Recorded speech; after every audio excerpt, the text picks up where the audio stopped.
హైదరాబాద్ నుండి USA, UK, Canada ఏ దేశానికైనా fastest international courier service avocai.com. Free pickup, free packing. అందరికీ నమస్కారం. నేను Swaroopa Putlapalli. Welcome to Suman TV. కర్ణాటకలోని ప్రముఖ పుణ్యక్షేత్రమైన ధర్మస్థల పరిసర ప్రాంతాల్లో శవాల పూడ్చివేతకు సంబంధించిన మిస్టరీ కొనసాగుతోంది.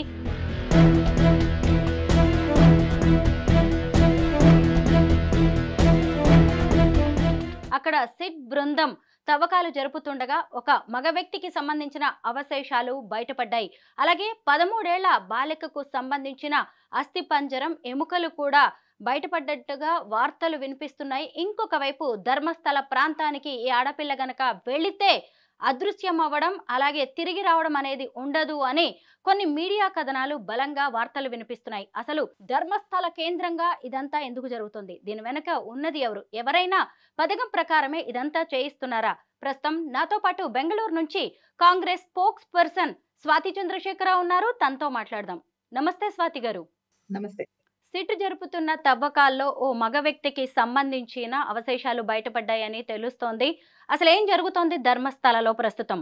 స్వరూప గారు, చూడండి, ఆల్రెడీ ఒక అనామధేయ వ్యక్తి వచ్చి సవాల్ని నేను బరీ చేశాను అండ్ ఇప్పుడు నాకు దాన్ని చాలా బాధగా ఉంది, నాకు గిల్టీగా ఉంది అని చెప్పి వచ్చి కంప్లైంట్ చేసి state has taken this very seriously. Home ministry ఇది లేదా, ఎందుకంటే ధర్మస్థలం అనేది ఒక పుణ్యక్షేత్రం.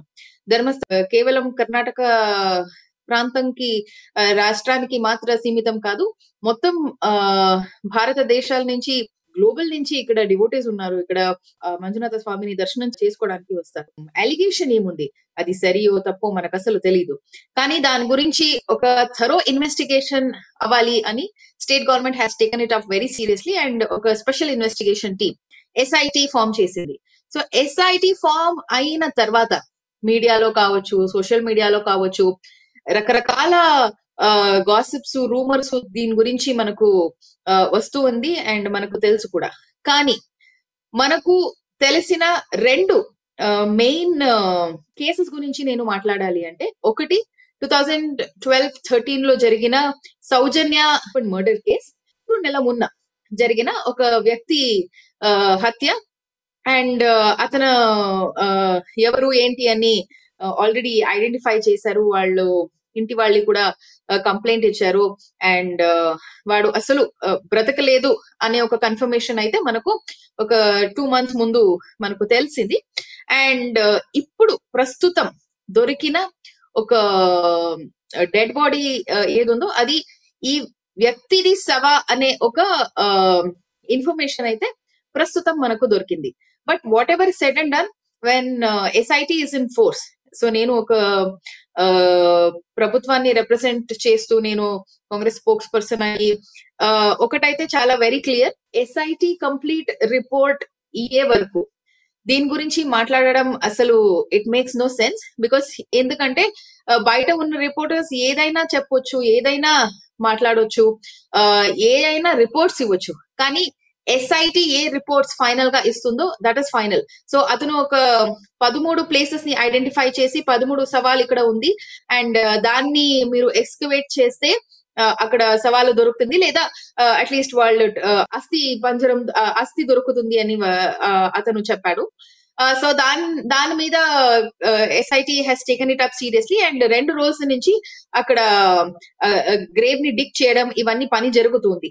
కానీ ఎంత దొరికింది, ఏది దొరికింది, what is the final result, ఇది వాట్ SIT చెప్పిన తర్వాతనే మనం చెప్పగలుగుతాం. స్వాతి, ఒక 13 ఏళ్ల బాలికకు సంబంధించిన స్కెలిటన్ కూడా దొరికినట్టుగా చెప్తున్నారు. ఆ పాప మీద ఇన్నర్స్ లేవు, ఒంటి మీద గాయాలున్నాయని చెబుతున్నారు. అయితే ప్రభుత్వ ప్రతినిధిగా ఇలాంటి వాటికి కూడా ఒక క్లారిటీ ఇవ్వాల్సిన బాధ్యత మీ మీద ఉంది. దీనికి సంబంధించి మీరేం చెప్తారు? తప్పకుండా స్వరూప, అక్కడ ఏదైనా ప్రమాదం జరిగింది అనేది ప్రూవ్ అయితే అసలు will be the first one to take the action. కానీ ఇప్పటి వరకు ఏది అలాంటి ఇన్ఫర్మేషన్ యాక్చువల్లీ SIT నుంచి గవర్నమెంట్ కో లేదంటే హోమ్ మినిస్టర్ కో దొరకలేదు. బయట ఉన్న మీడియా రిపోర్ట్స్ కావచ్చు, మీకు తెలుసు ఒక చిన్న గ్రామం ధర్మస్థలం అనేది, చాలా ఒక పల్లెటూరు, కానీ దాంట్లో కొంచెం మోడర్న్ పల్లెటూరు అని మనం చెప్పొచ్చు. సో ఒక చిన్న పల్లెటూరులో కావచ్చు, కానీ ఇప్పుడు అర్బన్ లో అయినా ఇలాంటి ఒక ఇన్సిడెంట్ జరిగితే, మన పక్కింట్లో ఇలాంటి ఇన్సిడెంట్స్ జరిగితే ఎన్ని రూమర్స్ బయట వస్తాయి, ఎన్ని కథలు బయట వస్తాయని మనకు తెలుసు. సో ఒక పల్లెటూరులో ఇలాంటి ఇన్సిడెంట్ జరుగుతుంది అండ్ మొత్తం కంట్రీ మీడియా దీని గురించి అవగాహన పెట్టింది అండ్ దాని గురించి ఇన్ఫర్మేషన్ తీయాలి అని ప్రయత్నం చేస్తుంది. సో ఇలాంటి పరిస్థితిలో, ఇలాంటి సందర్భంలో చాలా రూమర్స్ బయట వస్తుంది. కానీ I request media to not bag, especially serious medias కావచ్చు, మెయిన్ స్ట్రీమ్ మీడియాస్ కావచ్చు, ఇలాంటి రూమర్స్ ని మీరు బ్యాక్ చేసుకోకుండా please wait for SIT reports. ఒక మాజీ పారిశుద్ధ్య కార్మికుడు చెప్పిన దాని ప్రకారం ఇదంతా జరుగుతోంది. ధర్మస్థల మీద చాలా పెద్ద ఇష్యూ అయితే మొదలైంది. అయితే ఇతను ఎవరు, ఎన్ని రోజులు అక్కడ పనిచేశాడు, ఇతని ఫాస్ట్ ట్రాక్ రికార్డ్ ఏంటి అనేది కూడా మనం చూస్తూ ఉంటాం కదా. దానికి సంబంధించి ప్రభుత్వం దగ్గర ఏదైనా వివరం ఉందా? ఇతనే ఒక స్టేట్మెంట్ కోర్టుకి ఇచ్చాడు. ఇతను అక్కడ పని చేశాడు కొన్ని సంవత్సరం, దాని తర్వాత కొన్ని సంవత్సరం బయట ఉన్నాడు, అక్కడ పని చేయలేదు. ఒక రిపోర్ట్ అయితే ధర్మస్థలం నుంచి మనకు వచ్చిన రిపోర్ట్ అయితే వాళ్లే వీడిని పని నుంచి తీసేశారు అనే ఒక రిపోర్ట్ ఉంది. దాని తర్వాత వీడే లేదు నేను తప్పు చేశాను అనే ఒక గిల్ట్ తో బయట వచ్చేసాడు అనే ఒక రిపోర్ట్ ఇతను స్టేట్మెంట్ ఇతను ఇచ్చాడు. So at the end of the day అతను ఏది చెప్తున్నాడో, ఈ 7 ఇప్పుడు 7 బరియల్ ప్లేసెస్ ని బరియల్ ప్లేస్ అని కూడా యాక్చువల్లీ చెప్పడం సరియో తప్పో నాకు తెలియదు, because it is based on the statement. కానీ 7 ప్లేసెస్ లో ఆ వ్యక్తి చెప్తూ ఉన్న 7 ప్లేసెస్ లో ఇప్పుడు సవా ఉంది అనే చోటులో పోలీస్ ఇప్పుడు వెతుకుతూ ఉన్నారు. కానీ ఈ 13 అతను ఇచ్చిన 13 to 14 ప్లేసెస్ ఏముంది, అది అయిన తర్వాత అక్కడ ఖచ్చితంగా సవాలు దొరికిందా, అక్కడ దాని తర్వాత మనకు తెలుస్తుంది ఈ వ్యక్తి ఎంత నిజాయితీగా చెప్తున్నాడు, అబద్ధం ఆడుతున్నాడు అనేది. కాంగ్రెస్ ప్రభుత్వాన్ని బ్లేమ్ చేయడానికి నడుస్తున్న పొలిటికల్ గేమ్ గా దీన్ని భావించవచ్చా? మనం అతనికి చెప్పలేదు వచ్చి కంప్లైంట్ ఇవ్వమని, మనం చెప్పలేదు ఇలాంటి పరిస్థితి అక్కడ ఒదిగించాలి అని. సో 2012-13 లో ఈ సౌజన్య కేసు యాక్చువల్ గా ఏం జరిగిందో అప్పుడు మన సర్కారం లేదు అక్కడ. అప్పుడు ఉండేది it was BJP government. 3 chief ministers మారారు. యడియూరప్ప వచ్చారు, దాని తర్వాత సదానంద గౌడ వచ్చారు, దాని తర్వాత జగదీష్ షెట్టర్ వచ్చారు. అండ్ మనం వచ్చిన తర్వాత ఒక యాక్చువల్ గా ఇఫ్ యూ డోంట్ బిలీవ్ స్వరూప గారు, నేను మీకు చెప్తున్నాను, ఆ ప్రాంతంలో ఒక పోలీస్ స్టేషన్ లేదు. సో 2012 నుంచి రిక్వెస్ట్ చేసిన తర్వాత 2015 లో అక్కడ ఒక పోలీస్ స్టేషన్ దొరికింది. అది కూడా మా ప్రభుత్వం వచ్చిన తర్వాతనే.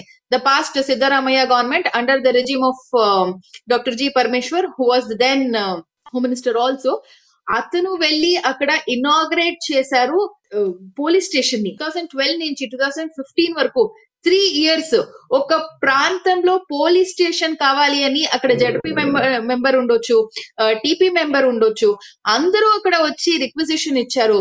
లోకల్ ఎమ్మెల్యే కూడా కొంచెం అక్కడ ప్రయత్నం చేశారు.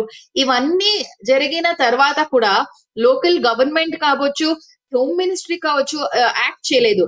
ఇప్పుడు పాత హోమ్ మినిస్టర్, మాజీ హోమ్ మినిస్టర్ అరగా జ్ఞానేంద్ర గారు చాలా గొప్ప గొప్ప విషయం చెప్తున్నారు. ఇది ధర్మస్థలం వ్యతిరేకంగా చేసిన పని, అక్కడ this is an act against religion, ఇవి అవి అని. అయితే మీకు అంత అవగాహన ఉంటే ధర్మస్థలం మీద, మీకు అంత ధర్మస్థలం ఒక పవిత్రమైన స్థలం అని మీకు అనిపించుంటే, మీరు ఎప్పుడు ప్రభుత్వంలో ఉన్నారు, నేను చెప్పడం 2019 నుంచి 2023 వరకు మీరు ఉండేటప్పుడు అక్కడ ఎన్ని ప్రమాదం జరిగింది, అక్కడ ఎన్ని మర్డర్స్ జరిగింది, ఇవన్నీ జరిగిన తర్వాత కూడా మీరు అక్కడ ఒక SIT టీం ఎందుకు ఫామ్ చేయలేదు? మీరు FIRs ని ఎందుకు తొక్కేయారు? ఇప్పుడు వచ్చిన FIR కావచ్చు, ఇప్పుడు వాడు వచ్చి చేసిన పని కావచ్చు, లేదా ఆ 2 lawyers కావచ్చు, వాళ్ళు కాంగ్రెస్ లీడర్స్ అయినా కాంగ్రెస్ కార్యకర్తలైనా కాదు, వాళ్ళు దే ఆర్ నార్మల్ పీపుల్. మనం చెప్పలేదు వాళ్ళకి వచ్చి కంప్లైంట్ ఇవ్వమని లేదా కోర్టు ముందుకు వెళ్ళమని. సో వాళ్ళు వచ్చారు, but this is the duty of the government. ఇంత పెద్ద ప్రమాదం జరిగిన తర్వాత, ఇంత పెద్ద అలిగేషన్స్ వచ్చిన తర్వాత, అది ఏదైనా కావచ్చు, ప్రభుత్వం ఎస్పెషలీ ఇలాంటి ధర్మక్షేత్రం మీద నమ్మకం పోకూడదు అనే ఇంట్రెస్ట్ తో, ఒక చాలా బాధ్యతతో మనం SIT టీమ్ ఫామ్ చేసాం. And we are actually waiting for the reports from the SIT team. ఒక చిన్న విషయం వెళ్తూ నేను చెప్పాలి Swaroopa garu. The allegation is not on temple, the allegation is not on Shri Manjunatha Swamy. Maybe అక్కడ ఉన్న జనంలో ఉన్న అది ఎవరైనా కావచ్చు, వాళ్ళు అక్కడ ఇలాంటి ఒక గొడవ పెడుతున్నారేమో. సో ధర్మక్షేత్రాన్ని కావచ్చు లేదా ఆ టెంపుల్ ని కావచ్చు, దీనికి లాగి తీసి టెంపుల్ ని ఒక బ్యాడ్ గా ప్రమోట్ చేయడం, I think it is a bad idea. BJP దీన్ని చాలా క్లెవర్ గా ఒక పొలిటికల్ యాంగిల్ ఇచ్చి దీన్ని పొలిటిసైజ్ చేస్తున్నారు. So it is better BJP దీన్ని యాక్చువల్ గా టెంపుల్ ని వాళ్ళకి అస్సలు హిందూ ధర్మం మీద నమ్మకం ఉంటే, ఆ దేవస్థానం మీద భక్తి ఉంటే, ఆ మంజునాథ స్వామి మీద అస్సలైన నమ్మకం ఉంటే వాళ్ళు దీన్ని పొలిటిసైజ్ చేయకుండా అస్సలు నిజాన్ని ఏముందో దాన్ని బయటపడడానికి వాళ్ళు సహకారం చేయాలి అని నేను కోరుకుంటున్నాను. ప్రశాంతతకు, పర్యాటకానికి, ఆధ్యాత్మికతకు నెలవైన ధర్మస్థలం మీద ఇలాంటి ఆరోపణలు అలాగే విమర్శలు రావడం అనేది బాధాకరం. త్వరలోనే ఈ మిస్టరీ వీడాలని కోరుకుందాం. Thank you so much Swathi Chandrasekhar గారు.